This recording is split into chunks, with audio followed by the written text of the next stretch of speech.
नमस्कार प्यारे साथियों, कैसे हो? सब ठीक? तो आपका स्वागत है हमारे YouTube चैनल इटर्निटी क्लासेस मतलब कि ETC पर। तो हमारी साइंस 10th क्लास की साइंस चल रही थी और इसमें हमारे जो थर्ड चैप्टर था वो चल रहा था। उसमें हमारी कुछ क्लासेस हो गई थी और हमने लास्ट तक पढ़ लिया था कि जो मेटल्स होते हैं उनके रिएक्शंस पढ़ रहे थे, मेटल्स की केमिकल प्रॉपर्टीज़ हम पढ़ रहे थे। तो उसमें हमने क्या पढ़ा था? अब तक जो हमने देखा उसमें हमने क्या पढ़ा था, याद है आपको कुछ? तो स्टार्टिंग में हमने एयर के साथ रिएक्शन देखी थी, फिर उसके बाद में एयर के साथ हमने देखा कि जो आपके सोडियम और पोटेशियम है बहुत तेज़ रिएक्ट करते हैं, ठीक है। और उसके बाद में हमने वाटर के साथ मेटल्स की रिएक्शन को पढ़ना स्टार्ट किया। तो उसमें हमने क्या देखा कि जो वाटर है वो हमने 3 फॉर्म्स में लिया था, याद होगा अगर आपने रिवाइज किया होगा तो, ठीक है, कि कोल्ड वाटर और हॉट वाटर और स्टीम। हमने इस 3 फॉर्म में वाटर लिया था। तो सबकी अलग अलग रिएक्टिविटी आई थी। कुछ ने इसके साथ रिएक्ट किया था, जैसे सोडियम पोटेशियम, ठीक है, कैल्शियम, ये फ्लोट करने लग गया था। उसके बाद में मैग्नीशियम ने हॉट वाटर में रिएक्ट किया था। स्टीम के साथ एल्युमिनियम था, आपका आयरन था, ठीक है, लेड था, इन्होंने स्टीम के साथ रिएक्ट किया था। कुछ ने इसके भी साथ रिएक्ट नहीं किया था। तो अब हम जो पढ़ेंगे वो रिएक्शन पढ़ेंगे आपकी मेटल्स की, किसके साथ? एसिड के साथ। देखो, इसको हमने चैप्टर 2 में भी पढ़ा है। अगर आपने वो क्लास सही से ली होगी तो आपको याद होगा कि जो एसिड है वो क्या होता है। एसिड और बेस हमने चैप्टर 2 में पढ़ा था। थोड़ा सा रिवाइज करवा देता हूँ कि जो एसिड है वो केमिकल जिसके अंदर क्या हो, आपका H+ हो, जिसके अंदर क्या हो, H+, जैसे कि HCl, ठीक है, जैसे कि कौन है, HCl है, hydrochloric acid, HNO3 nitric acid, H2SO4 sulphuric acid, याद है? ठीक है, तो ये हमने पढ़े कि ये जो क्या है, एसिड है, एसिटिक एसिड। तो ये सभी क्या है, एसिड है। इनके अंदर आपको एक कॉमन चीज दिखेगी कि इन सभी में आपको क्या दिखेगा, आपको हाइड्रोजन आयन दिखेगा, H+ दिखेगा। तो मतलब एसिड जो भी होता है उसमें एक तो H होता है, ठीक है, साथ में कौन होता है आपका, साथ में आपका होता है कोई भी नेगेटिव, ठीक है, जैसे कि यहां पे क्या है, Cl, यहां पे क्या है, Cl। तो X मैंने लिख दिया है कि H+ और कोई नेगेटिव साथ में होता है, वो क्या होता है आपका एसिड। एसिड को हमने डिनोट किया एक तरीके से HX से, ठीक है। ये देखो सारे X यहाँ पे Cl है, X यहाँ पे NO3 है। समझ में आ रही है बात? तो हमारा जो एसिड होता है उसको HX के फॉर्म में मैंने लिख दिया है। ये हमने 2nd चैप्टर में भी किया था, अगर आपको याद होगा। और अब मैं इसके रिएक्शन किससे करवा रहा हूं, मेटल से। तो इसको थोड़ा सिंपल फॉर्म में हम यहाँ पे देख सकते हैं कि मेटल मींस M मैंने लिखा, ठीक, और मैं रिएक्शन करवा रहा हूँ किसकी, इससे, HX से। बात समझ में आ रही है? जो मेटल है वो कैसा होता है, पॉजिटिव। मेटल खुद कैसी होती है, पॉजिटिव। जितने भी मेटल आप पढ़ोगे सभी ऐसे स्टेट में होते हैं जिनको इलेक्ट्रॉन डोनेट करना होता है। एग्जांपल के लिए लूं मैं सोडियम। देखो, सोडियम का एटॉमिक नंबर कितना होता है, 11 होता है। तो इसमें इलेक्ट्रॉन्स का अरेंजमेंट कुछ ऐसा होगा 2 8 1। तो इसको अगर इसको आउटर ऑक्टेट जो लास्ट वाला है, लास्ट वाला जो ऑर्बिट है, उसको या तो ये कंप्लीटली खाली करेगा या कंप्लीटली भर लेगा। तो देखो यहाँ पे 8 हो सकते हैं मैक्सिमम। तो अब 8 करने के लिए कितने चाहिए, 7 चाहिए। कितने चाहिए, 7। तो 7 तो लेना बहुत डिफिकल्ट होगा। तो ये कोशिश क्या करेगा, अपना एक इलेक्ट्रॉन भी डोनेट करने की। तो इसके पास जो नई स्टेट आ जाएगी वो 2 8 आ जाएगी, 2 8, और एक इलेक्ट्रॉन दे दिया मतलब इसके पास पॉजिटिव बच गया, नेगेटिव गया, तो ठीक है। तो ये इसका स्टेट हो जाता है। समझ में आई बात? मतलब जितने भी मेटल्स होते हैं, जैसे सोडियम है, ये क्या बनेगा, Na++1 इलेक्ट्रॉन, ठीक है। सिमिलरली मैं बात करूं मैग्नीशियम की, मैग्नीशियम बनेगा आपका Mg+2। इसको 2 इलेक्ट्रॉन देने होते हैं, +2 इलेक्ट्रॉन, ठीक है। बात समझ में आ रही है? ऐसे ही एल्युमिनियम आपका होता है, एल्युमिनियम +3 इलेक्ट्रॉन। तो जितने भी मेटल हैं उन सबकी टेंडेंसी क्या होती है, इलेक्ट्रॉन देने की। ये बात समझ में आई? ये बात सभी को क्लियर है? आगे बढ़े तो चलिए देखो। तो मैग्नीशियम या कोई भी सॉरी मेटल जो होता है, मेटल का स्टेट कैसा होता है, पॉजिटिव। और मैं इस एसिड की मैं बात करूं, एसिड में H तो प्लस होता है और X क्या होता है, नेगेटिव। तो क्या होगा रिएक्शन में कि जो पॉजिटिव है वो दूसरे वाले पॉजिटिव को क्या करेगा, रिप्लेस करने की कोशिश करेगा। और अगर रिएक्शन होती है, अगर ये मेटल इस एसिड के साथ रिएक्शन करता है तो क्या बनेगा आपका, अगर ये M इस H को रिप्लेस कर देता है तो MX बन जाएगा। ठीक है, यहाँ पे M पॉजिटिव है और X क्या है, नेगेटिव है। और बचेगा कौन आपका, हाइड्रोजन। बचेगा कौन, हाइड्रोजन H प्लस, जो कि सेल्फ रिएक्ट करके क्या बना लेगा, H2। क्या बना लेगा, H2। मतलब आपने एक चीज पढ़ी कि जब आपका मेटल किससे रिएक्शन करता है, एसिड से, तो क्या बनता है, सॉल्ट प्लस हाइड्रोजन गैस। ये हमने चैप्टर सेकंड में भी पढ़ी थी बच्चों, अगर आपको याद होगा तो ये चीज हमने सेकंड चैप्टर में भी पढ़ रखी है। चलिए, तो ये तो बात हो गई कि ओवरऑल रिएक्शन होगी कैसे। ठीक है, अब हम पिछली बार की तरह ही अलग अलग मेटल्स लेंगे। जैसे कि हमने क्या किया था, आपके H2O के साथ कुछ मेटल्स लिए थे, एयर के साथ जब रिएक्ट किया था तब कुछ मेटल्स लिए थे, वैसे ही एसिड के साथ में भी कुछ मेटल्स हम लेंगे। जैसे यहाँ पे हमने देखो ये ले रखा है, वाटर के साथ हमने क्या क्या ले रखा है, इसको देखते एक बार।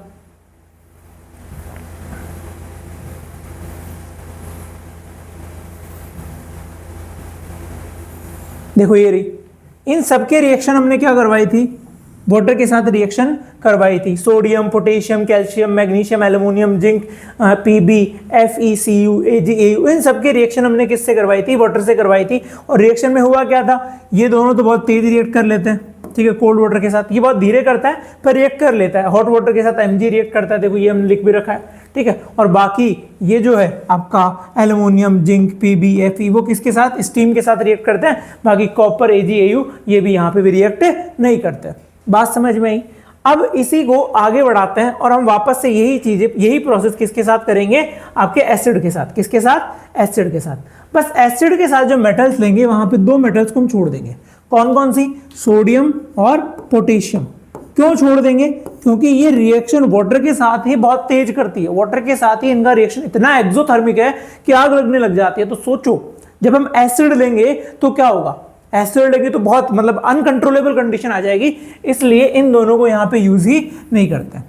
ठीक है, तो इसके आगे जो हम यूज करते हैं, जैसे मैग्नीशियम ले लिया, ठीक है, आपका Fe ले लिया, एल्युमिनियम ले लिया, तो ये जो मेटल्स है इनको रिएक्ट करवा के हम देखेंगे। Zn ले लिया, Ag हो गया हमारा, Au हो गया। ठीक है, इन सबको रिएक्ट करवाएंगे हम किसके साथ, एसिड के साथ। किसके साथ, एसिड के साथ। क्लियर है। तो इसके लिए एक ऐसा फॉर्मेशन हम कर सकते हैं कि हम रिएक्शन की स्पीड भी देखेंगे कि स्पीड किसके साथ तेज हो रही है, किसके साथ धीरे हो रही है। तो ऑब्जर्वेशन के लिए हम क्या लेंगे, एक आपका टेस्ट ट्यूब ले लिया। ठीक है, टेस्ट ट्यूब लिया और इसमें क्या डाल लिया हमने, HCl डाल दिया, एक एसिड डाल दिया। ठीक है, एक एसिड हमने डाल दिया यहाँ पे HCl, और इसके यहाँ पे एक थर्मामीटर लगा दिया। इसके यहाँ पे हमने क्या किया है कि थर्मामीटर लगा दिया। देखो रिएक्शन कौन सी होगी, एक्सोथर्मिक। रिएक्शन कैसी होगी, एक्सोथर्मिक। एक्सोथर्मिक का मतलब आप समझ रहे होंगे कि इसमें हीट निकलेगी। तो हीट निकलेगी तो थर्मामीटर में क्या होगा, टेम्परेचर राइज होगा। ठीक है, ये क्या है, थर्मोमीटर। तो थर्मोमीटर हमने लगाया। अब यहाँ पे हम क्या करेंगे, वन बाय वन जो हमारी मेटल है, कौन कौन सी मेटल है जो भी मैंने आपसे आप लोगों को बताई, उन मेटल्स को हम क्या करेंगे, यूज करेंगे। जैसे आपका मैग्नीशियम, ठीक है, जैसे आपका कॉपर, ठीक है, जैसे आपका आयरन, जैसे आपका एल्युमिनियम, इन मेटल्स को इसमें डालेंगे। जैसे आपका जिंक, और ऑब्जर्वेशन करेंगे कि रिएक्शन कैसे हो रहा है। एक चीज तो मैंने पहले ही आपको बता दी कि रिएक्शन में क्या होगा, हाइड्रोजन गैस तो निकलेगा ही निकलेगा। ये रिएक्शन हमने फर्स्ट चैप्टर में करके भी देखी थी। ठीक है, तो यहाँ पे मैंने क्या किया, मैग्नीशियम डाली। क्या किया, मैग्नीशियम निकाला। यहाँ पे HCl का रिएक्शन किससे करवाया, मैग्नीशियम से। ठीक है, कुछ रिएक्शन हुआ तो क्या बनेगा, बेसिकली सिंपल सी बात है कि आपका जो HCl है वो मैग्नीशियम से रिएक्ट करेगा और क्या बनेगा, MgCl2, क्योंकि मैग्नीशियम का जो वैलेंसी होता है वो कितना होता है, 2, और साथ में हाइड्रोजन, और साथ में क्या निकलेगी, हीट। तो इस रिएक्शन में हमें ऑब्जर्व होगा कि आपका टेम्परेचर क्या होगा, बढ़ेगा। टेम्परेचर क्या होगा, बढ़ेगा। और जो मेटल अगर यहाँ पे आता है आपका, जो मेटल यहाँ पे आता है, मेटल अगर मैं यहाँ पे डालता हूँ तो इसमें से हाइड्रोजन गैस के बबल निकलेंगे। किसके गैस के? हाइड्रोजन गैस के बबल्स निकलने लग जाएंगे। ठीक है, हाइड्रोजन गैस के यहाँ पे बबल्स निकलेंगे। ठीक है, तो यहाँ पे अलग अलग, अब हम दूसरा रिएक्शन करके देखते हैं। दूसरा रिएक्शन मैंने किसके साथ करवाया? जैसे आपका रिएक्शन हमने करवा दिया एल्युमिनियम के साथ। ठीक है, एल्युमिनियम का HCl के साथ रिएक्शन हमने करवा के देखा। तो एल्युमिनियम क्या करेगा? AlCl3 बनाएगा और हाइड्रोजन गैस, और इसमें भी हीट आएगी। ठीक है, और क्या निकलेगी? हाँ सही, ये होगा। अब यहाँ पे एक चीज ऑब्जर्व करने वाली है कि ये जो हाइड्रोजन के जो बबल निकलेंगे, दोनों की जो स्पीड है दोनों रिएक्शन में, दोनों में क्या होगी? अलग अलग। दोनों में ये जो स्पीड है वो क्या होगी? डिफरेंट, डिफरेंट होगी। इसका मतलब क्या है? इसका मतलब ये है कि दोनों रिएक्शंस का स्पीड क्या है? अलग अलग। अगर यहाँ पे हाइड्रोजन का जो अमाउंट है या जो बबल्स का फॉर्मेशन का जो अमाउंट है वो प्रोपोर्शनल किसके होगा? Rate of reaction. ठीक है, जितना अगर तेज हमारे पास क्या हो रहा है, हाइड्रोजन गैस बन रहा है, बबल्स बन रहे हैं, उतनी ही तेज क्या हुई है? आपकी रिएक्शन हुई है। बात समझ में आई? तो इस चीज को हम सभी के साथ ऑब्जर्व करेंगे। इन सभी को हम रिएक्ट करवाएंगे एसिड के साथ और हम देखेंगे तो हमें जो मिलेगा ऑब्जर्वेशन, तो हाईएस्ट जो स्पीड मिलेगी, ठीक है, हाईएस्ट जो स्पीड मिलेगी वो मिलेगी आपके मैग्नीशियम के साथ। वो किसके साथ मिलेगी? मैग्नीशियम के साथ। कि मैग्नीशियम के साथ जो हाइड्रोजन गैस है वो सबसे तेज बनेगा। मतलब इन सब में मैग्नीशियम सबसे ज्यादा रिएक्टिव है। कौन रिएक्टिव है? मैग्नीशियम सबसे ज्यादा। फिर अगर हम कंपैरिजन करेंगे तो फिर आपको एल्युमिनियम मिलेगा। फिर क्या मिलेगा? आपका एल्युमिनियम मिल जाएगा। ठीक है, फिर उसके बाद में आपको आपका जिंक मिल जाएगा। फिर क्या मिलेगा? जिंक। तो ऐसे हमें पता चल जाएगा कि जैसे Zn है, ये HCl से रिएक्ट करेगा तो क्या बनेगा? ZnCl2 प्लस H2 प्लस क्या बनेगा आपका? हीट।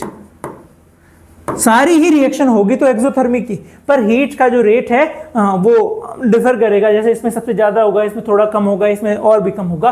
और यहाँ पे हाइड्रोजन गैस के अमाउंट या हाइड्रोजन गैस का जो फॉर्मेशन है उसका जो स्पीड है वो भी क्या होगा? अलग अलग होगा। जो लोग ज्यादा रिएक्टिव होंगे या जो मेटल यहाँ पे ज्यादा रिएक्टिव होगी उनके साथ हाइड्रोजन गैस का अमाउंट क्या बनेगा? जल्दी बनेगा और ज्यादा बनेगा। बात समझ में आई? तो ऐसे करके हमें पता चलेगा कि कौन सा मेटल कितना रिएक्टिव है। क्या? कौन सा मेटल कितना रिएक्टिव है। बात समझ में आई? चलिए, तो यहां पे जो हमें रिएक्टिविटी पता चलेगी कि सबसे ज्यादा रिएक्टिव है इनमें मैग्नीशियम। कौन है सबसे ज्यादा रिएक्टिव? मैग्नीशियम। फिर कौन आएगा आपका? एल्युमिनियम। फिर कौन आएगा? एल्युमिनियम। उसके बाद में आएगा आपका जिंक। ठीक है, फिर उसके बाद में आएगा Fe। ठीक है, फिर उसके बाद में आएगा Pb।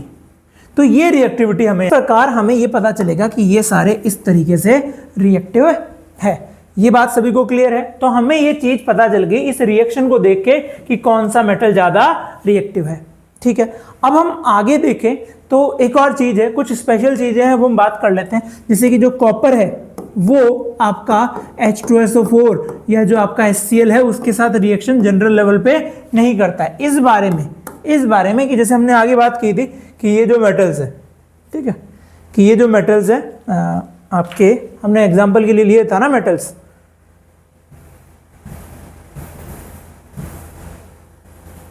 हाँ, ये जो मेटल्स है इनमें से सारी मेटल रिएक्ट करती नहीं है। जैसे कॉपर भी रिएक्ट नहीं करती है, एसिड के साथ कॉपर रिएक्ट नहीं करती है। और इसकी वजह, या जो आपके जैसे Ag और Au ये भी रिएक्ट नहीं करते हैं। इसकी वजह हम आगे थोड़ा सा आगे बढ़ेंगे, आप क्लास कंटिन्यू लीजिएगा, अगली क्लास में आपको पता चल जाएगा। क्योंकि देखो अभी बताने का कोई मतलब नहीं है, उसको रटना पड़ेगा। ठीक है, तो ये लोग आपके एसिड से रिएक्ट नहीं करते, उसकी वजह हमें नेक्स्ट क्लास में पता चलेगी।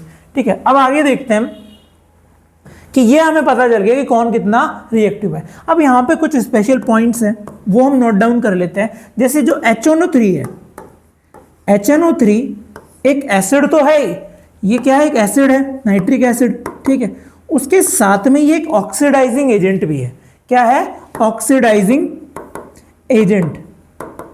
मतलब ये किसी चीज को ऑक्सीडाइज करने की टेंडेंसी भी रखता है, मतलब ये उसको ऑक्सीजन देने की टेंडेंसी भी रखता है। तो इसकी वजह से क्या होता है, जब ये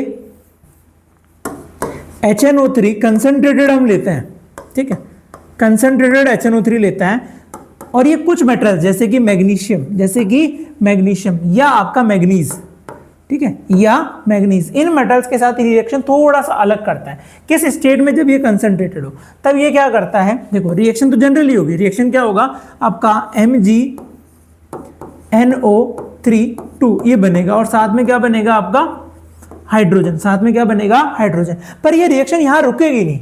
अब ये जो HNO3 है कंसंट्रेटेड है, मतलब हाई अमाउंट में है, तो ये क्या करेगा, इस H2 को ऑक्सीडाइज कर देगा, ठीक है, इस H2 को ऑक्सीडाइज कर देगा। H2 को ऑक्सीडाइज करके क्या बनाएगा, H2O, क्या बना देगा, H2O, और साथ में खुद क्या हो जाएगा, ये तो ऑक्सीडाइज कर दिया, साथ में खुद रिड्यूस हो जाएगा किसमें, NO2 या NO हो सकती है, या मतलब नाइट्रोजन के ऑक्साइड्स में ये क्या हो जाएगा, रिड्यूस हो जाएगा।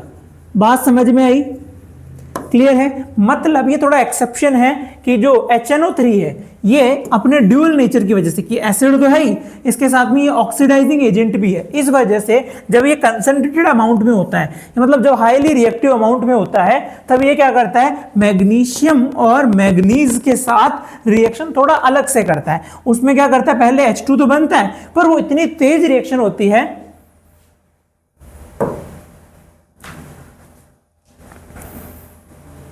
रिएक्शन तो करता है पर वो रिएक्शन इतनी तेज होती है कि वो H2 किसमें बदल जाता है, H2O में, और वो जो आपका HNO3 है वो खुद नाइट्रोजन के ऑक्साइड्स में क्या हो जाता है, आपका रिड्यूस हो जाता है। बात समझ में आई? पर डाइल्यूट केस में अगर आपका ये डाइल्यूट हम ले, डाइल्यूट कौन ले, HNO3 ले, तब ये रिएक्शन इन जनरल ही होती है, क्योंकि आपका ये डाइल्यूट का मतलब कम है, ठीक है, कंसंट्रेशन क्या है इसका, कम है, तब क्या बनेगा, MgNO3 और इसका वैलेंसी 2 प्लस H2, यही रिएक्शन होगा। पर जब ये कंसंट्रेटेड हो, ज्यादा अमाउंट में हो, तब ये इसको क्या कर देता है, H2 को ऑक्सीडाइज कर देता है। यहां तक बात समझ में आई, सभी को क्लियर है? एक चीज मैंने आपको बोली है, वो चीज बिल्कुल ध्यान रखनी है आपको, कि जो आपका कॉपर और जो ये जो कॉपर है ये रिएक्शन नहीं करता है, इसकी वजह हम आगे हम देखेंगे। अभी बताने का कोई सेंस निकलेगा नहीं, क्योंकि वो रटना पड़ जाएगा आपको, और हमें रट्टा नहीं करना है, हमें सीखना है, समझना है चीज को। तो आगे चलते हैं। देखो, तो ये चीज हमें पता चली कि जो HNO3 है वो क्या है, ऑक्सीडाइजिंग एजेंट है, इस वजह से थोड़ा सा अलग नेचर ये शो करता है। अब इसी इफेक्ट का यूज करके हम एक सॉल्यूशन बनाते हैं, जो आप पढ़ोगे आपकी बुक में, एक्वारीजिया, ठीक है, एक्वारीजिया। एक्वारीजिया क्या है, एक सॉल्यूशन है जिसके अंदर क्या है, दो एसिड है, एक कौन है आपका HNO3, ठीक है, और एक कौन है HCl, एक कौन है HCl। इन दोनों का जो मिक्स है वही क्या है, एक्वारीजिया। इन दोनों का जो रेशियो होता है यहाँ पे होता है 1:3, मतलब HNO3 का रेशियो 1 है और HCl का रेशियो कितना है, 3। इसको थोड़ा सा ऐसे भी याद रखने के लिए कर सकते हो कि HNO3 में कौन है, 3, तो इसका रेशियो 3 नहीं होगा, दूसरे वाले का क्या होगा, 3, उल्टा, ठीक है। तो याद करने के लिए आप ऐसा कर सकते हो।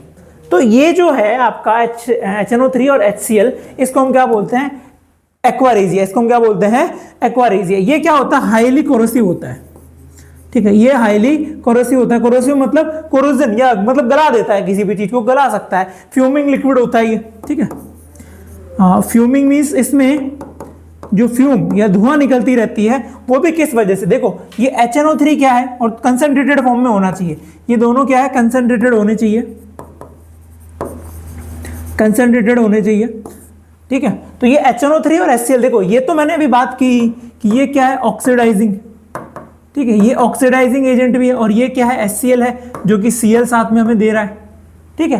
तब जैसे गोल्ड जैसा कोई मटेरियल हम लेते हैं जो कि इन जनरल रिएक्ट नहीं करता है ना तो HNO3 से ना HCl से, पर जब ये दोनों साथ होते हैं तब क्या होता है कि ये HNO3 जो है ये इसको क्या करता है, ऑक्सीडाइज करता है, ये इसको क्या करता है, ऑक्सीडाइज करता है, लाइक ऑक्सीजन इसको देगा पहले, ठीक है, और फिर ये जो Cl है ये Cl इससे आगे रिएक्ट कर लेता है, मतलब रिएक्शन 2 स्टेजेस में हो जाती है, और एक ऐसा केमिकल बनता है इनके मिक्सचर से जो कि सॉल्युबल होता है, जो कि क्या होता है, सॉल्युबल होता है, ठीक है, सॉल्युबल होता है। मतलब अगर हमारे पास क्या है, एक्वारीजिया घुला हुआ है, एक्वारीजिया आपके पास घुला हुआ है, जिसके अंदर एक्वारीजिया का मीनिंग क्या हो गया आपका, HCl प्लस HNO3, और किस रेशियो में, 3:1 में। ये है। अगर इसमें लाके आप गोल्ड डाल दोगे, ठीक है, हाँ क्या डाल दोगे, गोल्ड, AU, शायद पहले मैंने AG लिख दिया हो, ठीक है, हाँ मैंने AG लिख दिया, AU यहाँ पे, ठीक है। तो ये जो AU अगर हम डालते हैं, इसमें गोल्ड डालते हैं, तो ये इसको भी घोल लेगा, ठीक है। घोलने की वजह पता चली, क्योंकि HNO3 खुद क्या है, ऑक्सीडाइजिंग एजेंट जो ऑक्सीजन डोनेट करता है, और HCl, ये दोनों रिएक्ट करके क्या कर देंगे, एक ऐसा केमिकल बनाएंगे जो इसके अंदर क्या है, सॉल्युबल है। बात समझ में आई, क्लियर है सभी को। ऐसे आपका अगर सिल्वर हो तो इसको भी ये भी घोल लेता है, मतलब ये जो ऐसे मेटल जो रिएक्ट नहीं करती उनको भी ये क्या कर लेता है, घोल लेता है। ये हाईली कोरोसिव है। बात समझ में आई, क्लियर है। तो अब तक हमने जो रिएक्शंस पढ़ी उसमें हमने क्या क्या देख लिया, हमने एक चीज ये देखी कि जो मेटल है उसकी रिएक्शन हमने एसिड के साथ देखी। थोड़ा सा रिवाइज करवा देता हूँ, क्या बनता है, H2 बनता है। रिएक्शन कैसी है, एक्सोथर्मिक है, ठीक है। रिएक्शन कैसी है, एक्सोथर्मिक, मतलब एक्सोथर्मिक जिसमें हीट निकलती हो, ठीक है। और इसके अंदर सबसे जो तेज रिएक्शन होती है वो मैग्नीशियम के साथ होती है, ठीक है। फिर उसके बाद में जैसे एल्युमिनियम हो गया आपका, उसके बाद में आपका जिंक हो गया, आयरन हो गया। तो ऐसे रिएक्शन की रेट यहाँ पे रहती है। पर आपका जो कॉपर है वो रिएक्ट नहीं करता है, ठीक है। कॉपर या आपके सिल्वर और AU दोनों रिएक्ट नहीं करते हैं। एक्सेप्शन हमें किसका मिला, HNO3 का। HNO3 क्या है, ऑक्सीडाइजिंग एजेंट है। इस वजह से ये क्या करता है, कंसंट्रेटेड फॉर्म में जब होता है तो ये नाइट्रोजन के ऑक्साइड्स देता है, ठीक है। NO2 हो सकता है, NO हो सकता है, N2 हो सकता है। ये नाइट्रोजन के मल्टीपल ऑक्साइड्स है, ये फॉर्म होते हैं हाइड्रोजन गैस के बजाय, क्योंकि ये हाइड्रोजन गैस को क्या करता है, हाइड्रोजन गैस को ये ऑक्सीडाइज करके किस में चेंज कर देता है, H2O में चेंज कर देता है, और खुद गैस में चेंज हो जाता है, नाइट्रोजन के अलग अलग ऑक्साइड्स में रिड्यूस हो जाता है। बात समझ में आई, क्लियर है। इसकी इसी प्रॉपर्टी से हमने क्या बनाया यहाँ पे, एक्वारेजिया, ठीक है। क्या बनाया, एक्वारेजिया, ठीक है। एक्वारेजिया में याद रखना रेशियो सबसे जरूरी, HNO3 और जो आपका HCl है, इनका जो रेशियो होता है वो रेशियो कितना होता है, 1:3, कि NO3 के साथ रेशियो 1 आएगा और HCl के साथ रेशियो कितना आएगा, 3। क्लियर है ये बात। तो अब तक हमने जो चैप्टर में पढ़ा, अब तक हमने पढ़ा कि फिजिकल प्रॉपर्टीज हमने स्टार्ट की थी मेटल की और नॉन मेटल की, फिर एक्सेप्शंस उनके देखे, फिर उसके बाद में जो मेटल है उसकी केमिकल प्रॉपर्टीज स्टार्ट की। केमिकल प्रॉपर्टीज में हमने क्या देखा, केमिकल प्रॉपर्टीज में पहले हमने देखा कि रिएक्शन विद एयर देखा, फिर थोड़ा सा पता चला कि कौन तेज रिएक्ट करता है, जैसे कि आपका सोडियम और पोटेशियम, उनको हम कहाँ रखते हैं, केरोसिन की बोतल में, क्योंकि ज़्यादा रिएक्टिव होते हैं। उसके बाद में हमने क्या पढ़ा, उसके बाद में हमने उनकी रिएक्शन, मेटल की रिएक्शन किसके साथ पढ़ी, वाटर के साथ। और वाटर के साथ कितने फॉर्म में पढ़ी, 3 फॉर्म में, कौन सा, कोल्ड, हॉट और स्टीम। अब यहाँ पे हम पढ़ रहे हैं मेटल की ही रिएक्शन किसके साथ में, आपके एसिड के साथ में, और यहाँ पे क्या बनता है, हाइड्रोजन गैस। यहाँ पे क्या बनता है, हाइड्रोजन गैस। अब उस हाइड्रोजन गैस कितना धीरे तेज बनता है, उससे हमने यहाँ पे भी निकालने की कोशिश की रिएक्टिविटी, थोड़ा सा ऐसे कि कौन सा ज्यादा रिएक्टिव है। ये हमने किस बेस पे निकाला, यहाँ पे जो हाइड्रोजन गैस बन रही थी उसके बेसिस पे, ठीक है। यहाँ पे जो हाइड्रोजन गैस बन रही थी उसके बेसिस पे हमने ये चीज बता करी कि कौन ज्यादा रिएक्टिव है। तो होप आपको समझ में आया होगा। बाकी आपको कोई भी डाउट हो वो आप कमेंट सेक्शन में लिख सकते हैं। कुछ भी चीज हो, कोई आपका डाउट हो या कोई अलग क्यूरी हो, आप कमेंट सेक्शन में लिख सकते हैं। क्लासेस आपकी अब रेगुलर चलने वाली है, और अगर आपको सही लग रहा है तो अपने दोस्तों के साथ बिल्कुल शेयर कीजिएगा, कमेंट कीजिएगा और लाइक कीजिएगा। स्टार्टिंग फीस है तो सपोर्ट की जरूरत होती है। चलिए, थैंक यू, धन्यवाद।